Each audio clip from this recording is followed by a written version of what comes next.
Hi, this is Dan Predpol, President of Successful Consultant Training. This video discusses how we maximize the value you provide to your customers. Providing value is the most important deliverable a consultant can bring to a customer. The level of the value will be compared to the fee by the customer to evaluate whether they think the service is worth the money. Therefore, we consultants always want to provide the highest value we can to the customer. We can define 3 different solutions that can be offered to a prospect or customer. Let's consider each of these in the next 3 slides. The first solution we can offer to a prospect or customer is to solve a problem. A prospect discovers he has a problem. He doesn't have the knowledge or the staff needed to solve the problem, so a consultant is called in. Even better if the problem is urgent. It's a hot sunny day in midsummer. The building air conditioning fails. This is urgent. Call the air conditioning consultant right away. A more concrete example from my experience, an electric utility company discovers a leaking transformer at a substation. Quick, call a cleanup contractor to clean up the spill and get a consultant to help prevent another leak. This type of work is bread and butter for a consultant. However, the value provided through this work is limited, and let's see why. Once the transformer is repaired, the utility customer is back to where they started, and the work you performed is over. Worse, the customer didn't really want to spend his limited budget solving his problem. He's upset by it. It interfered with more important work he was doing. So solving problems doesn't seem like a great way to provide value to a customer. Certainly, problem solving doesn't appear to be a way to promote a long-term relationship with a customer, which is necessary for the consultant to create a sustainable practice. Now, the second way to offer a solution to a prospect or customer is to improve a process or processes in their business. Now we're getting somewhere. Now we get a chance to improve a process, and in so doing, increase the output of the process, which in turn will increase revenues or save time or improve profitability or reduce risk to the business. For example, I was managing a consulting office a few years ago. We were losing good vendors because we took too long to process vendor invoices. Not to mention more staff hours needed to process these invoices. We conducted a study to improve the vendor payment system in the office. And as a result, we were able to reduce the staff effort to process invoices while at the same time getting our vendors paid sooner. And they were happy. On the negative side, though, with regard to process improvement, we're talking about incremental change here. The customer is still working on the same processes, and in general, the outcomes are similar. Better, but similar.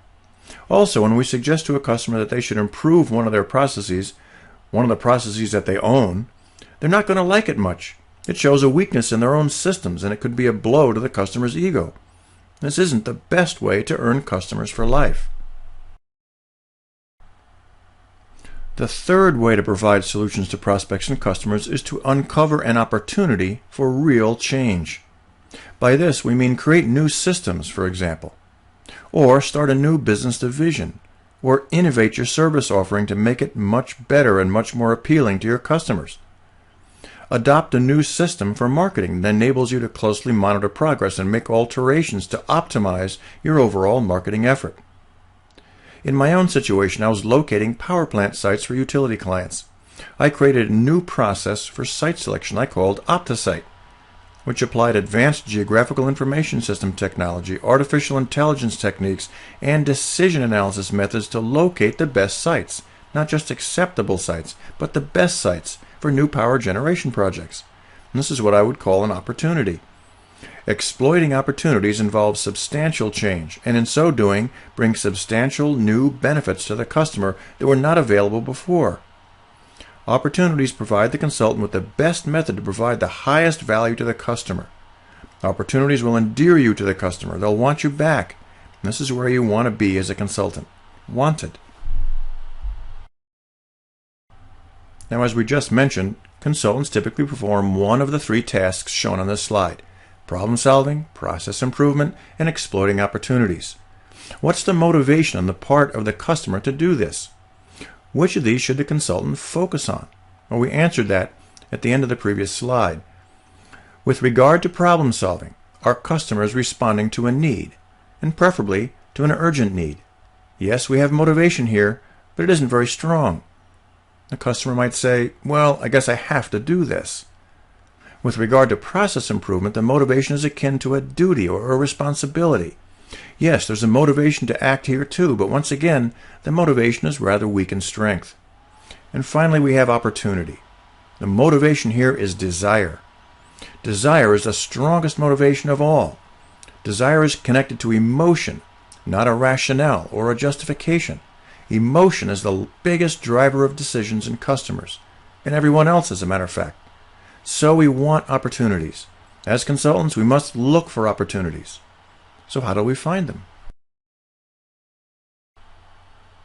So once again, how do we find opportunities? This slide shows 4 ways. First, we can develop new, innovative systems or processes for our customers. Now, this could include selling a new technology or a new computer software that saves the customer money or performs a job much faster than before. For example, a few years ago, I developed some software that helped a customer evaluate the risks from soil and water contamination at many of their facilities. This software helped the customer estimate the risk costs and identify mitigation actions to reduce the risk, or in some cases to divest a particular site that was too risky. Second, we have problem opportunities. Now, these are problems that are identified before they become a problem. For example, you see the 20% energy level indicator on your cell phone. You can still talk for a while, but you'll need to recharge soon. You've identified a problem opportunity. You can recharge before there's a negative impact on your ability to use your cell phone. Another problem opportunity is to spend time creating additional alternative solutions to a problem. Rather than selecting the obvious solution, we're looking ahead to see where the next problem will occur. Third is new businesses. In this instance, the consultant proposes a new business opportunity to the customer. Perhaps a new revenue stream is created for the firm, or a new market for their product is created. New regulations passed by states and federal government often spawn new businesses. Fourth, we have risk mitigation. Reducing risk that a customer faces is a valuable task that often is high value. When risks are decreased, the cost of doing business is less, a very good outcome for a firm. A related activity is loss prevention. What actions can be taken to avoid losses? For example, monitoring systems are used to prevent spills in industrial facilities, for example, for above-ground and below-ground tanks. These are just examples of opportunities. Opportunities offer more value to customers, as we've mentioned. However, even more importantly, customers will desire opportunities because of their benefits. Desire, as we saw, is a very strong motivating factor. Well, we hope you enjoyed this free training video. If you're thinking about how to earn some extra income or become a consultant, get our free ebook called Unlock Your Potential, which includes a 9-step process to start your own consulting firm or advice-giving business. Just go to the website shown on the slide and submit your first name and email address, and we'll get that report out to you immediately.